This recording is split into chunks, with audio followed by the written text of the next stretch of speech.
Ducks fans, are you ready?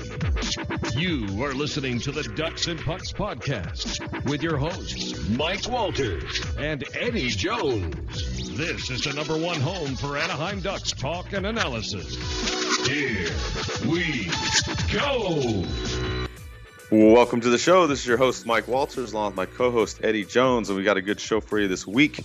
We've been off for probably two and a half weeks or so, Eddie, and we're going to kind of get everybody caught back up on some of the moves that the Ducks made after July 1st. We're going to kind of talk about the lineup, free agency. We have some Perry news to go over as well, and some other events, but going back to the free agency, Eddie, back on the first, kind of to recap, we've been kind of gone for a little while, but the Ducks gave Cam Fowler that big extension for 8 years. They also picked up Ryan Miller as the backup goalie for Gibson, and they signed Derek Grant and Michael Lambus. So that was kind of the moves that the Ducks made on the first, Eddie. The big moves, of course, Fowler and Miller. What did you think as far as the Ducks transactions that day? I think getting Fowler locked down is important, obviously. I mean, we're coming off a season where we all thought he was probably going to get traded at the beginning of the season, and now to have him down for the foreseeable future, it's great. A lot of people are stuck on the valuation at 6.5.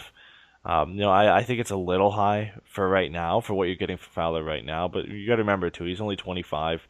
He's just reaching his prime. Probably this season, next season, he's going to become the defenseman that that we're going to look back on it as being at his best. So I think then we can judge it. I mean, obviously right now it's a little high. We expected around 5.5 and 6. I think when we were predicting what he would get. So 500,000 more, but it's worth it. He's one of the Ducks' best defensemen. Probably their best defenseman behind Hampus Lindholm. So I think it's a good deal for the Ducks to have him locked down for the future. And then Ryan Miller, we talked about him when we were talking about goalies the Ducks could bring in before free agency, and saying, well, he'd be one of the better options, but he's probably going to want too much money. And then I think, probably knowing us, an hour later we see that report come out saying that he's going to accept a $1 million deal with the Ducks with bonuses of up to $1 million, and then eventually signs the $2 million contract for 2 years. And I think it's a great signing. I mean, he's an older guy. He's been around the league, experienced guy. He's going to help Gibson in that aspect, and he's still a pretty good goaltender. I think he's a better backup than Bernier. I think he was one of the best available. Maybe him and Anders Nielsen were probably the two best backup goalies available. There wasn't a ton available in free agency, but I think it's a good signing for the Ducks. 2 seasons, probably going to take him to the end of his career. He'll be 39 by the time this contract ends up, and I think it's like I said, it's great for him to be able to back up Gibson and share that experience with him.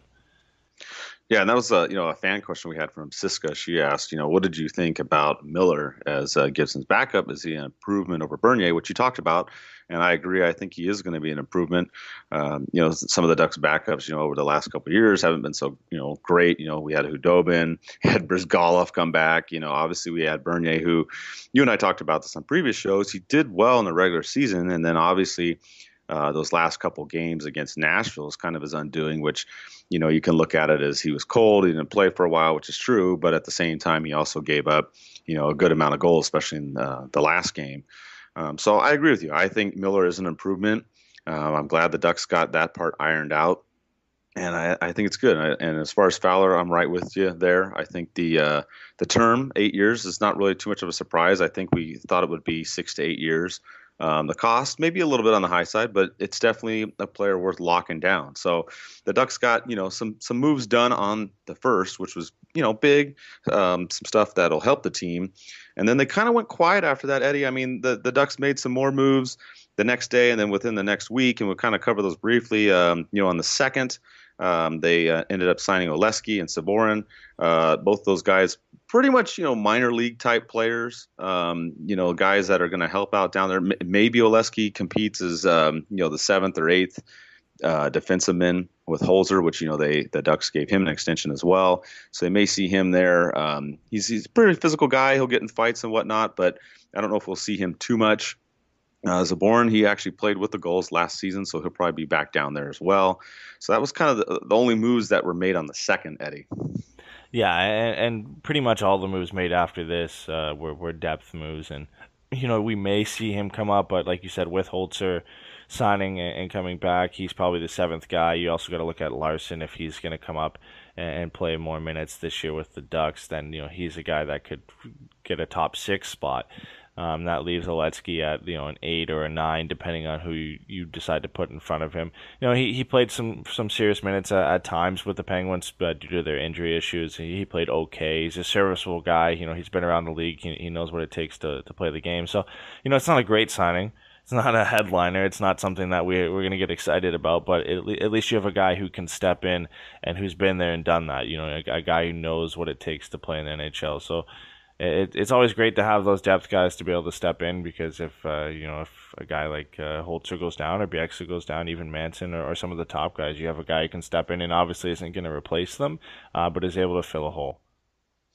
Yeah, and you talk about depth guys. The Ducks went out and got another depth player. On the 5th, they got Reto Berra, which you kind of were surprised about this because he had signed a deal to play in the Swiss League for a 3-year contract through 2020, but he also had an NHL out clause in his contract. So Berra ended up signing 1 year with the Ducks, likely will play in the Gulls. And it's kind of an interesting situation, Eddie, because he has that out clause, and he has the 1 year in the NHL. And if he doesn't sign, again with another team, then he goes back to the Swiss League for the next 2 years after that. Yeah, and actually, I think this is a pretty decent signing for the Ducks. I mean, you look at John Gibson, who I guess not necessarily has been injury prone, but has had some injury issues over the last few seasons. And you look at Ryan Miller, who's also is 37 years old. There's a chance that if he gets injured, it might take him a little bit longer to get back and ready to play. So look before the Berra signing, you look behind them and you say you've really got Tokarski, you've got Boyle, and that's pretty much it. You've got guys who come up and really have limited NHL experience. So bringing in Berra as that buffer between those two guys down in the minors, you have a guy who can come up, who's played in some NHL games, who's been a starter at times, I believe, with the Avalanche when guys have gone down with injury like Varlamov, and it's a guy who can come in and play some minutes. I mean, it's almost like having Bernier last year and having Enroth and having Gibson. You have 3 guys who've played minutes in the NHL. They have experience in the net. So I think it's a good signing. It's cheap. It's for 1 year. It really means nothing. And it's good coverage for the Ducks if one of their guys goes down. Yeah, we've seen that, these cheap signings like you talked about. The Ducks then ended up signing Dennis Rasmussen, and they also gave Alex Dosty a 3-year entry-level deal. So those were the last 2 moves to kind of wind up the season, or at least wind up the free agency for now. I think the Rasmussen one is kind of interesting, Eddie, because the Ducks haven't gone out and gotten a big forward like we talked about. Obviously, they re-signed Patrick Eaves, which we were all excited about that, and everybody out there, we know you were all excited as well. But they haven't gotten anybody after that. And Rasmussen seems pretty fired up, and his tweet, he said he was happy to come join the Ducks and put on a new sweater. And, obviously he's not a top 6 guy, but he's definitely a guy that could fill in the bottom 6, Eddie. We'll kind of talk about the lineup here in just a second, given what the team is made up right now. But he's maybe a guy that can, add a little bit. I mean, he's 6'3", 205. He's not a small guy. He's got some size. Maybe a little bit inconsistent in his scoring, but you never know. He might be able to provide some secondary scoring for the Ducks this season. Yeah, he's a 4th-line center, and he essentially comes in and fills the spot that Nate Thompson was in last season. And really, this all depends. We talked about it before, if they want to play Raquel at center or not. This gives them options that they don't have to put him there. They can obviously play then Getzlaf, Kessler, Vermette, and Rasmussen if they want. So there's options now for the Ducks if they want to put Raquel on the wing again, they have that option. If they want to put him at center, then they can either play Vermette on the wing or they can play Rasmussen on the wing if they want. So it gives them some flexibility. I like the signing. They needed to bring in another 4th-line guy after letting Thompson go.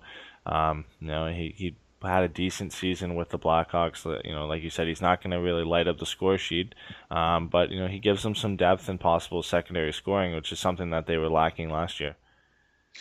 Yeah, now, like you said, looking at the lineup, the Ducks have options as far as the center position. Like you said, Thompson went out, Rasmussen came in, and with the Ducks getting Eaves back, or at least keeping him, it works out too. So if you look at the lineup, the forward lineup, that is, if we go with Eves and Getzlaf again together, because they worked well, and we think that's kind of what's going to happen, the Ducks would really just have to decide who the other winger would be, which it would either be Perry or Raquel. The second line we're pretty sure would be Caggiano, Kessler, and Silverberg. No real changes there. And then however that first line goes really dictates the third line, which could be Ritchie and then either Raquel or Vermette at center.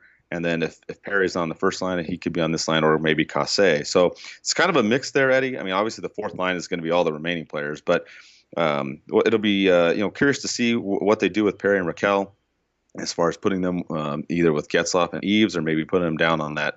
It's not really the third line, we call it that, but there's the top three lines that rotate pretty much. But that's kind of my opinion of how it's going to go or what they're going to decide. I mean, they may change it up, but I think they keep Eves and Getzlaf together. Yeah, I would think so. I mean, the chemistry they had, it's obviously a reason that Eves was brought back, and it would be, it'd be ridiculous for him not to at least start the season on the same line as Getzlaf. But yeah, you're right. I mean, the left wing then becomes an issue is who you're going to put with Getzlaf and Eves, and then from there on it kind of settles down on the third line, and if you're going to have Perry down there and who you're going to play with him. With the Ducks not going out and getting a top 9 forward, you got to look at some other guys now to have to step up. Ritchie stepped up last year, but he's going to have to step up this year as well. And Andre Kasha as well is he's going to have to step up. The Ducks have some guys in the top 9 that are going to be able to play significant roles. Obviously, Getzlaf and Perry and Eves and the Kessler line and Raquel.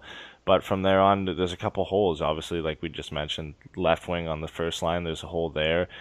There's a hole on the third line of guys that can fill in and get some goal scoring. So, we're going to have to look for some guys to step up, possibly Kudelis if he gets another shot this year. And maybe we see a guy like Jones or Steele or somebody come out of camp and surprise and fill a hole there.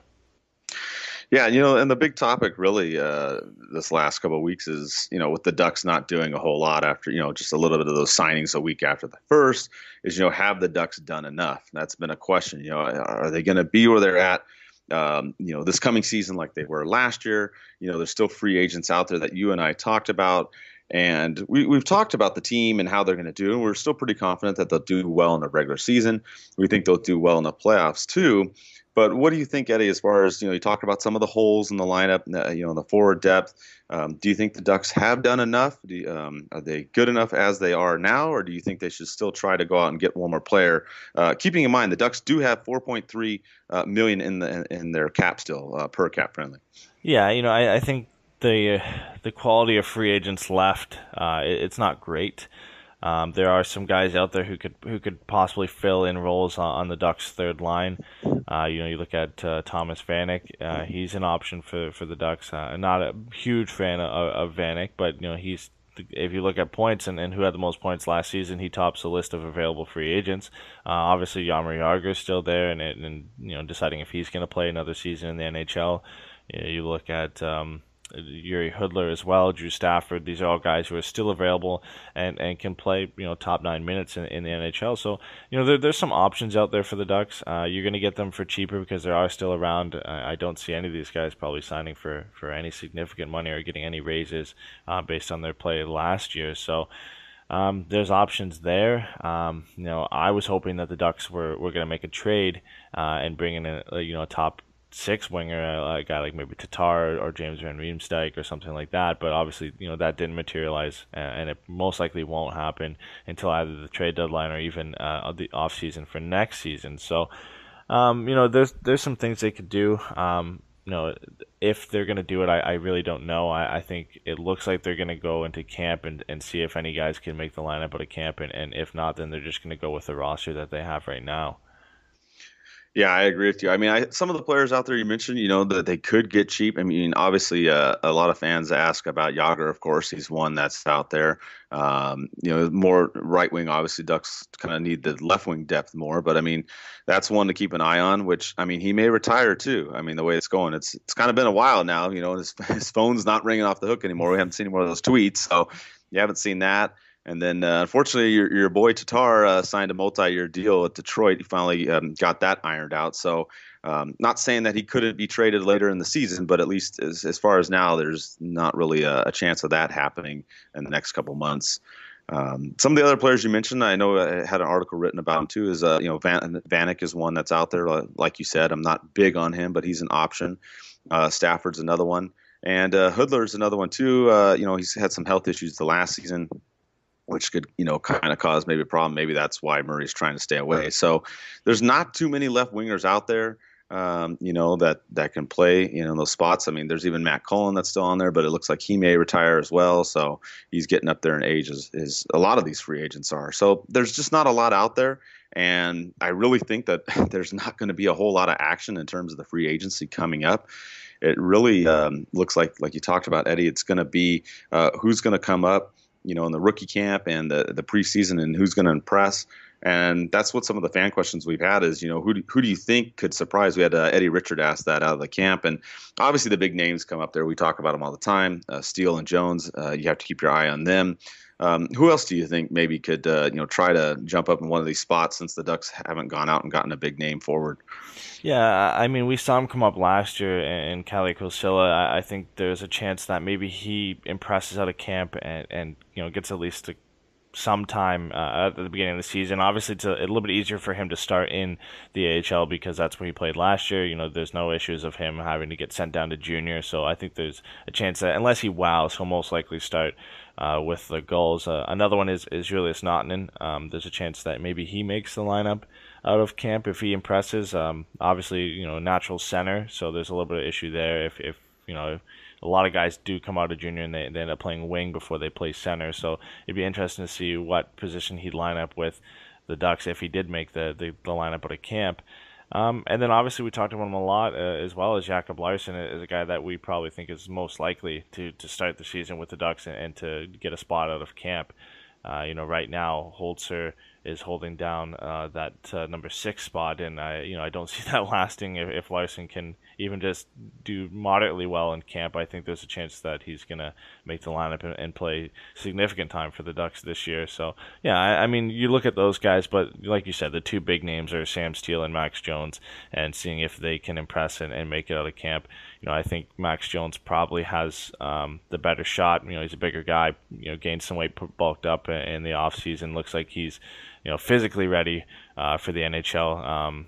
If the skill will translate this early on, you never know. You'll have to see in camp and preseason and see maybe if he gets a couple games at least to start the season and see if he can impress. And then for Sam Steele, it's a little bit of a more difficult route. He's a smaller guy, so he's going to have to impress with his skill, and he obviously is most likely the Ducks' most skilled prospect. So, it'll be interesting to see what these guys can do. I'd love to see Steele and Jones both make the team out of camp and play well and impress, but it's going to be difficult for both of them to grab a roster spot from some of these guys. Yeah, and according to Murray, the shortcomings with both of them, he talked about this, at the Select a Seat event a little while back in June. But some of the things that he said is that with Jones, like his decision making isn't really the best. His hockey IQ it still kind of needs a little bit of work. Like you said, size is a bonus for him. And then, with Steele, it's the other way around. Steele does make good decision making, is a skilled player, seems to have a better hockey IQ, but then the size is his issue. So it's like you kind of got pluses and minuses with both, and they both got to kind of work on those things to see if they'll come out.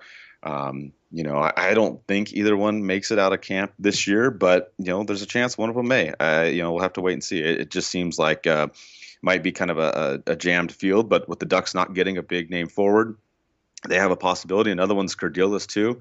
He could maybe squeeze in there as well. So it'll be, a tight race there to see who else can kind of get into that spot and make it if the Ducks indeed don't get another big name forward. On defense, I agree with you. I think Larsson is one that could make it. If you look at the Ducks defense right now, it's Lindholm and Manson. Fowler, Montour, Bieksa, and Botnan are most likely your guys that are going to be up there starting. As we talked about, Holzer's in there, Leski maybe, but I really think Larsson's ahead of both of them, and maybe he jumps in there and gets to play some of this time this season. So I agree with you there, Eddie. I think he's the one to watch in the defense. So kind of exciting. There's some room for some of the players, the younger guys, to move up and maybe get a chance to play. But it all goes back to the question, how far will this team go? And I'm optimistic, but I'm cautiously optimistic. I think this team can do well. Obviously, health was an issue in the playoffs last year, losing the two 30-goal scorers, and obviously Gibson too in those final games. Not making excuses, but just saying that definitely hindered the Ducks in the Western Conference Final. So if the Ducks can stay healthy, they have a great shot, Eddie. But I would still like to see them get one more player. I don't think it'll happen now, but maybe closer to the trade deadline. Yeah, I think the defense is pretty much exactly the same going into this season, if not arguably better. Guys like Montour, Lindholm, Fowler, Vaughton, and Manson, they all have years more of experience. They're young guys. It's going to do them well in this season. So I think the Ducks have taken at least a small step forward defensively this year. So that's going to be the same. In goaltending, I think the Ducks upgraded. Obviously, Gibson is back, and you're hoping that he's a year with more experience. He's going to do better this year. You've got a great backup with Miller behind him, so that's a plus there for the Ducks. And like you said, it comes down to offense for the Ducks, and it's something they lacked in the bottom half of their lineup last year was depth scoring, and they really haven't done much to address it this year. A full season of Patrick Eaves with Ryan Getzlaf will definitely help. Maybe a rejuvenated Corey Perry this year. Hopefully that he can have a good season, get close to 30 goals again this year, and that would help the Ducks. So, there's some things that could improve from last year that, seem easy on the surface, with Perry improving, with a full season of Patrick Eaves. Obviously, the Kessler line is going to stay together. Another improvement from Raquel. He had a great season last year, but if he can up his assist totals and keep the goals close to 30, he's going to get 50, 60 points this year. So, I think there's a lot of pluses there, but you got to look at the bottom of the lineup and guys, newly signed Dennis Rasmussen, Nick Ritchie, Andre Kasha. Those are guys who are going to have to step up and continue to improve if the Ducks are going to make a long run this year. Yeah, I agree with you. The secondary scoring is going to be something to watch. And like you said, having Eaves there the whole season will be interesting. And the one that's kind of, we've talked about him before is Perry. And there was, some news about him recently, some unconfirmed news that came out that it sounds like Perry may have been dealing with some type of knee injury this season. At the Ducks Select a Seat event, Murray was there and talked about different injuries. Remember, he told about most of them. As we knew, Lindholm and Vatanen had to have the shoulder surgery. We finally found out that Kessler had the hip issue. And, basically almost everybody on the team, it seemed like, was injured. And then we heard one of the guys on Twitter, his name listed there is Chris Smith, said that on a little side note, after one of the little sessions with Murray, that he had mentioned something about Perry having a knee issue throughout the season, nothing major, but that he was going to be good to go, come this season. But it's kind of interesting, Eddie, because, we heard all these reports of injuries and whatnot. And this issue with Perry isn't really new. A lot of people had asked, at least I know you and I have talked about it, was Perry hurt during the season? Is he slowing down? Is he just not giving it his all? All these kind of questions we've heard. So when we hear this part of it, which has kind of come out, different people have posted things in the last month or so, and it's not a big surprise, but I think the issue is, the timing of the statement. There's been no official word, and what extent, if it's true, what happened to Perry this regular season, Eddie. Yeah, it would make sense. He'd had an off season for his standards. It wasn't a completely poor season. He still had 53 points, but it would make sense if there was a little bit of a small nagging knee injury that put him off his game for most of the season, and was a reason that he didn't get close to 30 goals. That would be something we would all love to blame on of the issue of why Corey Perry didn't step up and play like we're used to him playing, but we don't really know right now. We haven't had anything officially confirmed, like you said.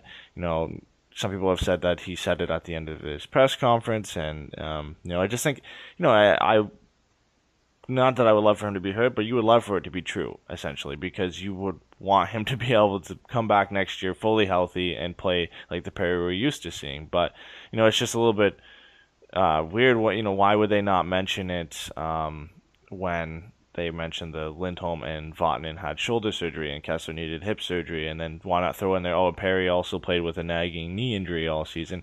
It's not that it's not true or that it's true. It just would have been great for him to publicly announce that if that is the case. It would have put a lot of people's questions at ease. A lot of people saying trade Perry would have been able to calm their minds a little bit and know that he just had a knee injury, and that was maybe a significant factor of why his season was kind of slumping this year. So I don't know. I mean, I don't know if it's going to come out and they're going to publicly say it's a little bit late now, but we can just assume that he possibly had a knee injury last season, and that might have been why his play suffered.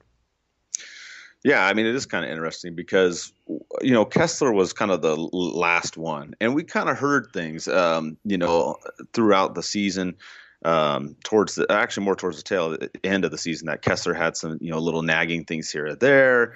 And then there was, more reports of things coming out in the playoffs.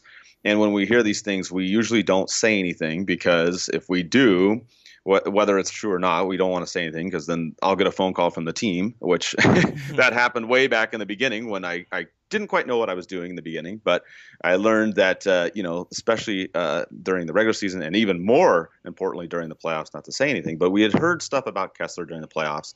Then finally it came out in the off season, and now it's the off season, so we can talk about Perry and what's going on. Obviously, because several fans are posting things on social media about this, and I think, like you said, it would be nice if it is true, because then people would kind of lay off Perry, because I get a lot of the "let's trade Perry. He looks slow. He's not giving it his all." Those are a lot of the comments I heard, and then of course mixed in with those comments is, is he hurt? Have you heard anything? Blah, blah, blah. And I mean, it's all that stuff's kind of gone on throughout the season. So now to kind of hear this and hear that, Murray maybe have said this after the regular official thing, he said this after when they're just walking off the main little stage there and they talked. It's kind of interesting. And we put together a poll question too. When you listen to this, we'll have it in the article. It'll be in there and you can vote yourself and tell us what you think. If he was injured for a majority of the season, do you think he was injured for a little bit, or do you think this is, total BS? Because I've seen people say that too. They think that maybe Murray said this and it's just to get people to stop talking about the trade Perry stuff, because he's been getting heat maybe from people on that front, because, a lot of people have been, upset with Perry this last season. Like you said, he didn't play terrible, but, he had, a down season in terms of his offensive numbers, and we're mainly talking about the goals, obviously, because, people expect him to get 30 or more goals and he only got 19. So people look at that. So there's a whole lot going on here, Eddie. I think it's interesting that, finally someone posted that that's what Murray had actually said, because there were other people saying, oh, I heard this, I heard that, So like you said, I think if it's true, maybe it helps out, and whatnot. But the other side of this coin too, Eddie, is, almost everybody's hurt. And, then the Ducks lost and they came out and announced all these injuries. I'm not saying that it's not, something that they should do, but it's not really surprising. A lot of players play with nagging injuries throughout the season. I mean, usually not in the beginning, of course, but towards the end, players get banged up. So if he had some kind of little nagging thing with his knee, I'm really not that surprised, Eddie. No, and we looked it up even before this to see if he had any previous issues with his knee, and we saw that, he was out 3 to 4 weeks a couple seasons ago when he got hit by Keith Ballard against Minnesota. And then in the same season in the playoffs, he got blindsided by Stajan at the blue line and had a knee injury a little bit there. Obviously, that didn't translate into next season, where he ended up scoring 34 goals and actually had a pretty decent season. But you can look back at those and say maybe his knee's not as strong as it used to be. He maybe banged it up even in the World Cup of Hockey at the beginning of the season. And then, it just wasn't the same for the rest of the season. It was just kind of nagging and threw him off his game. There's always the possibility that that's what happened, and you never really know. And hopefully he can take this off season and really work on that and make sure he's 100% going into this next season, and then hopefully his play will do the talking, and we won't have to hear anything about trade Perry or about him sucking and him being slow or anything for this next season. Hopefully he can get 30 goals and shut everybody up, because that'd be great, because he's still a great hockey player. He's still one of the Ducks' best forwards, if not their best goal scorer. Obviously with Raquel coming up, you got to kind of argue a little bit there now, but it would be great for him to come back and play the Corey Perry we know he can be. And another part of this too, Eddie, is, I mean, I'm not a doctor or anything like that, but if you look at these MCL type injuries, there's three types. There's grade 1, grade 2, and grade 3. And basically, if you look at them, grade 1 is the least. It's usually like less than 10% of a tear or a strain. Players get treatment; they can play through that. That's kind of what I'm thinking that maybe Perry had, because if it goes to grade 2 or 3, it's a much more severe. Obviously, 2, you have issues bending your knee. 3 is the complete tear, surgery. Basically you're screwed. Again, I'm not a doctor. This is just some medical stuff that I've seen on the internet. You guys can Google, look it up too. But it seems like if maybe he had a grade 1 type MCL tear, that maybe that's what he had throughout the season, and maybe he was able to play through it or something like that. Again, not a doctor. I'm just saying those are some of the types of MCL sprains that are out there. You guys can research it on your own or whatnot, but we've seen this. People play through injury all the time. It's not a surprise that things come out at the end of the season and whatnot. I just think it's interesting, the timing of it and the fact that there's no official statement, because usually, the Ducks are really good about this. Once the season's over, they'll announce all the stuff, Eddie, and let everybody know, hey, this guy had this and this guy had that. I mean, they even said, remember, Bull had a bad back. I mean, simple stuff like that. So it's just kind of interesting, the way it came out. That's the thing I think is interesting. That's why we're going to have a poll question, have you guys vote and see what you guys think. And that's really it on that, Eddie. I don't have any more to add unless you have something else about Perry. No, not really. I mean, it would just be great. Obviously, you never know what's true. It would be great for him to come back and play well. And, it's just tough. We looked at those, like I said previously, we looked at those injuries that he had in that season. Those were some pretty brutal hits that he took to his knee. And, you never know how long those could last, if any of them could resurface. And, again, you look at the fact Perry also played, he played the 82-game full season. He played 6 games previously in the World Cup of Hockey. He played 17 playoff games last year. He played a lot of hockey last year as well. And, he played in the what's it called, the World Championships before that. So he played a lot of hockey last season before. So, he played over, almost 100 games in both seasons of hockey. So, hopefully this year he can get some rest in the off season, get ready to go and be 100% going into the season. There's no World Cup, there's no World Championships this year. After the playoffs, he was done playing hockey and just resting for the whole off season. So it'll be nice to see him do that and just be ready to go 100% at the beginning of the season. Yeah, and talking about, you said there's no World Championship coming up. There's also, the Olympics is another issue. We'll kind of talk about some of the fan questions now, but one of them that we had was, as far as the league not participating in the Olympics and what we thought about that. And I kind of have mixed feelings, Eddie, like you talked about. Perry played in all these other games. We've seen other players play in a bunch of these things and they get injured and it, affects the team, whether it's a nagging injury or they're out for a while. What do you think about the Olympics? What do you think about the NHL kind of, basically saying no, except for like, minor league deals and stuff? Those players can go and play. But, as far as big name players, everybody's pretty much, SOL. Yeah, I know. We've kind of talked about this briefly, too, when they actually announced all this news. And, it is what it is. I mean, if you're playing a part of the league, and if they're saying that they'd rather you stay and play in the NHL during the regular season than go play in the Olympics, then I think as a player you have to accept that. I mean, you're first and foremost you're playing in the NHL, and obviously it sucks. And for a lot of these guys, it's great pride to play for their country and play for an Olympic gold medal, but I think their job and their contract and everything dictates that they're playing for this team in the National Hockey League, and I think that has to come first. And if the NHL says, hey, you guys aren't going this year, we don't want to split up our schedule, and we want to continue playing hockey through what normally would have been about a month of a break for the Olympics, then I think they have to accept that. And it'll be great for these guys in the minor leagues that never would have got this opportunity before to go out and play and represent their country. And you got to look at that as well. The NHL players, obviously being the best of the best, they're a little bit you don't want to say lucky, because it's all about skill, but they get to do this all the time. They get to go represent their country. And these guys in the minor leagues that normally would have got it, because before you would have the amateurs going to play in the Olympics, they get that opportunity now to go do that and represent their country. So I think it's it's disappointing for fans, because you won't be seeing the best hockey, but it's great for the players that normally wouldn't be able to get that opportunity to go there, represent their country, and play in an atmosphere they never would have been able to experience. Yeah, I think you're right. I think there's kind of a mix there. Like you said, the big name players, they won't be able to get to do it, but then you've got these other guys that are upcoming that, may never be a big star in the NHL or may not, play that long in the NHL, and they get a chance to go represent their country. So there's positives and negatives to it. I think it's just unfortunate. You can't really please everybody in this situation, because if then you give it to the NHL and you let them send all those players, then, of course the other players aren't going to most likely make it, or only some of them will make it. So I think it's a tough decision. I don't think it's an easy one, but I kind of think the league got it right because, you can't disrupt the season for so long. I think the World Cup of Hockey before the season, it worked out. Obviously some players did get hurt, so that was unfortunate. But I think if they try something like that, it's kind of a better scenario. I think here they're pretty much doing what they got to do. And, I look forward to seeing some of these younger guys come up and play and have a good chance. In the Olympics, the Winter Olympics.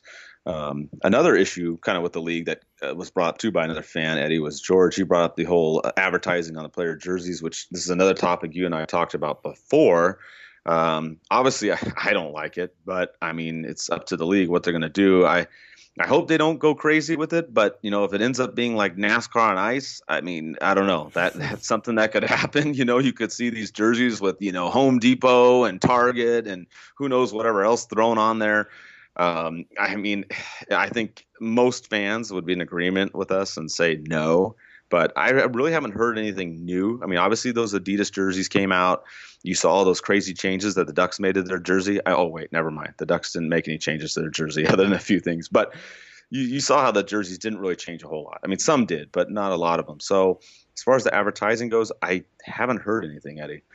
Yeah, there hasn't been really much talk since Adidas took over, and really, Bettman calmed it down and said there wasn't going to be any advertising on jerseys for the foreseeable future, but you never know. I think it's inevitable now. I think for every sport it's inevitable. That's just the way that the game as a business is trending in any sport. The NBA is starting to do that now, and I think they're testing out logos this season. I know they did it during the All-Star game last season where they had, I think it was Kia or something on the corner of their jerseys during the All-Star game, and I think some teams are at least testing it out this year. So they look to be the ones who are going to start it out, and then from there on, it's a matter of time before the NFL and the NHL and everybody else gets involved. Obviously, soccer's been doing it for years, and it's a staple there. And it's just the money. It's the money involved, the money that you get. You look at the deals that some of the top teams in soccer sign. Manchester United signs a multi-million-dollar deal, hundreds of $1 million with Chevrolet to have Chevrolet on their jerseys, and just the money involved is too much to pass up for these teams and for the league, and I think eventually it's just going to happen, and what it's going to look like I don't know. Obviously in soccer it's not a big deal because it's been there for so long. They do it in a way that it most of the time, at the high end at least, it doesn't look bad, but with hockey jerseys, I just think it's so difficult with hockey jerseys because you've got the logo front and center. There's nowhere really to put it unless you're going to put it in the corner, but then you've got obviously the captains and the assistants who have that on their jersey as well. So it's difficult to really say where they're going to put it on hockey jerseys.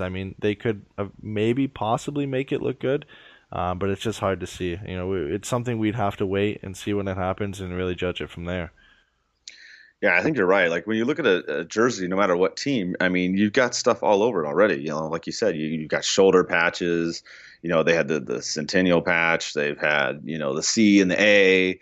They've got now Adidas on the top back. But they had Reebok too there. So, I think if they did it, maybe they would do like one thing at a time. Maybe I would hope something small, maybe something that isn't too different from the uniform, which I don't know. That'd be difficult to make something that's, like you don't want to throw a bright red, Target thing on the Ducks orange jersey. I don't know. It would look kind of weird. You know what I mean? So certain logos might not go with certain jerseys. So, I don't know how they would work that out.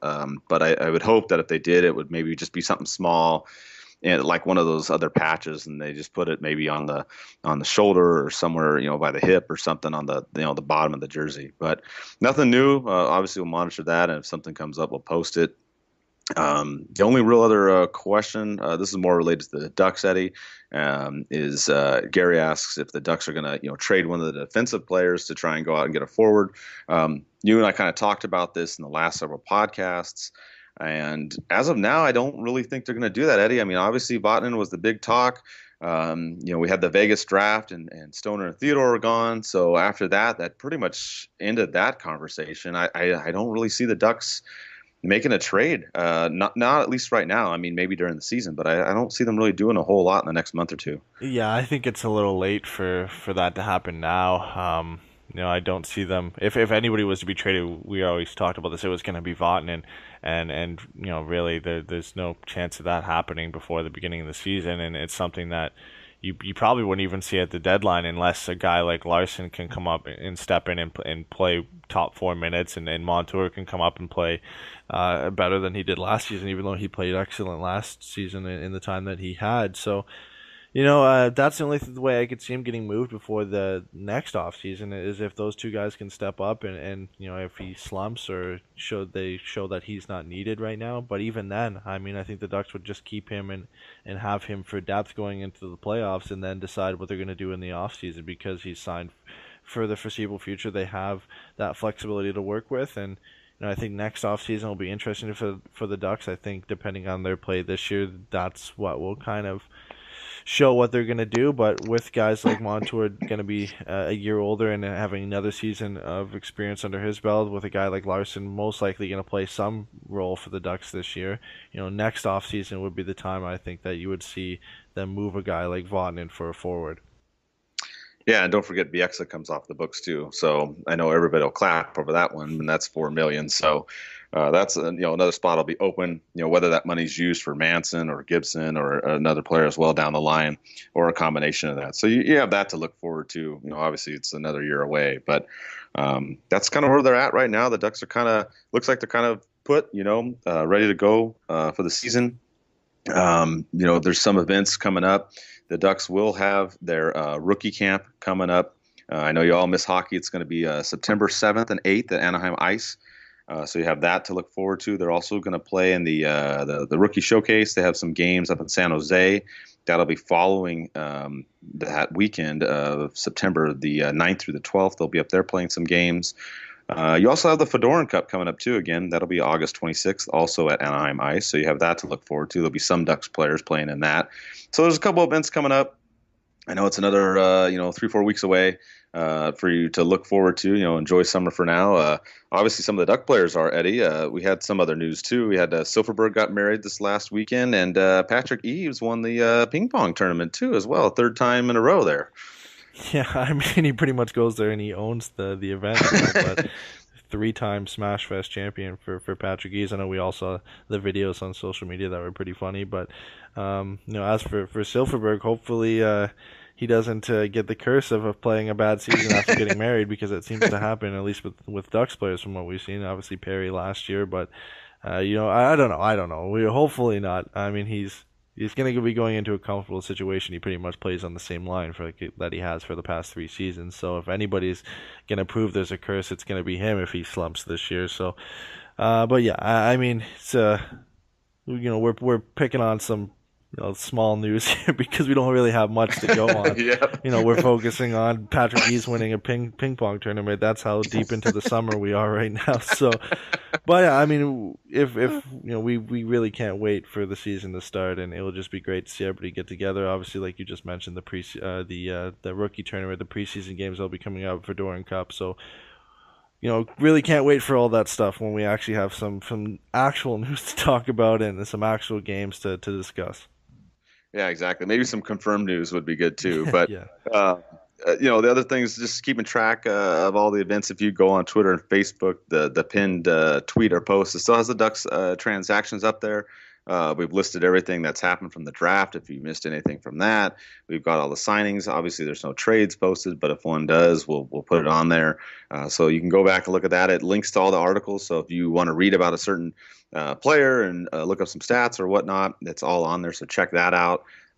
As well as still got the t-shirts up, tpnhockey.com. You can go there and pick up some of those as well.